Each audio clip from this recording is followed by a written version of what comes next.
Hello, and welcome to episode 2 of the Vampire Historian Podcast. You may have noticed that it has not been 3 weeks since episode 1. Over the past week, I've decided to make some changes to the format of the podcast. Instead of posting a new episode every 2 to 3 weeks, I'll be posting weekly episodes that are a little bit shorter. And larger topics will still be done, but split up so that they can be covered appropriately. So please subscribe to the podcast on iTunes or follow the blog at thevampirehistorian.com. And also please feel free to leave a review. A few other things to keep an eye out for. Right now I'm working on a few different things for the Vamped website at vamped.org. If you've never been there, it's kind of an online magazine of all things vampire. And that will one of those will include a fuller report on some of the things I'm going to mention in this podcast.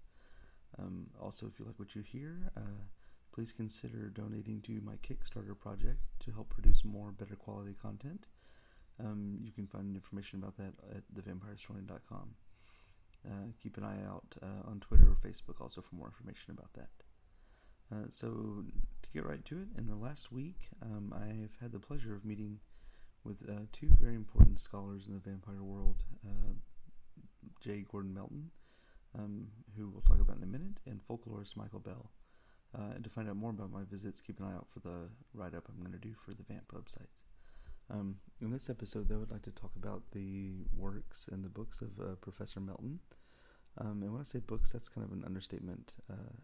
Professor Melton has an amazing library, the largest I've ever seen. And there'll be more to come about that in the future. But for today, I want to talk about some of the books that he's actually written, and a few of them are very important books.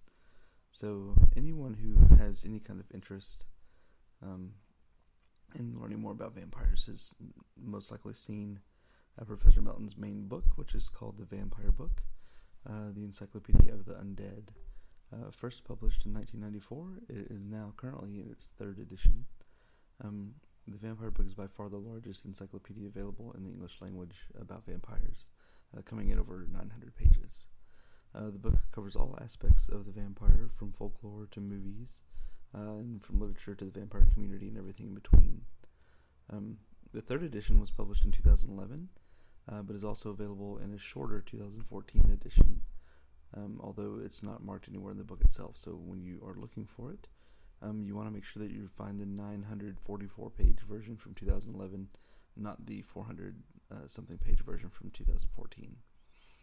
There are several new updates from the second edition, notably a large section on vampire fandom, which has really taken off since Twilight. It is an indispensable resource, though, for anyone who wants to study vampires, so keep an eye out for the Vampire Book. The second edition is the one that has Kiefer Sutherland's picture on the cover. The third edition has a set of vampire eyes on the cover. Follow-up to the first edition of the Vampire Book, which was, again, 1994, was a 1998 book called The Vampire Gallery, A Who's Who of the Undead. And this is an encyclopedia of fictional vampires from literature, television, and film. So it contains articles on characters from those three genres mostly. So this book is a great companion to the Vampire Book and has a lot of the characters that weren't mentioned in the original encyclopedia. Another important book of Professor Melton's is the Video Hound's Vampires on Video, published in 1997, and this book contains entries on vampire films from around the world.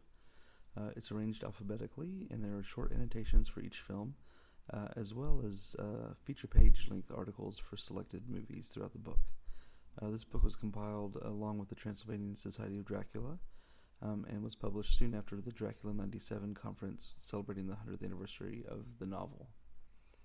Of all of Melton's works, though, it's his newest book that will very likely be his major legacy. Coming in summer 2015, it's a vampire bibliography that is set to be the most comprehensive bibliography of works on the subject in the English language. It's going to be planned for 3 volumes. The first volume will be covering non-fiction works in English and has just thousands of entries. And Professor Melton himself, again, has a very extensive library, and this book is based on his collection. Once the book is published, I have no doubt that it will become one of the most important vampire books in existence. And that one, the title of that one is Vampire and Folklore, History, Literature, and Television, a comprehensive bibliography. And that will be coming out from McFarland Publishing. Links to these books that I've discussed are available at thevampirehistorian.com. And so you can go there to find out more information about the books. You can also find me on Facebook or on Twitter at VampHistorian. Again, please consider donating to my Kickstarter, which is going to be helping provide some updated audio equipment and some more resources for doing research. And that is right now going on until April 1st. Thanks for listening, and stay tuned for future episodes.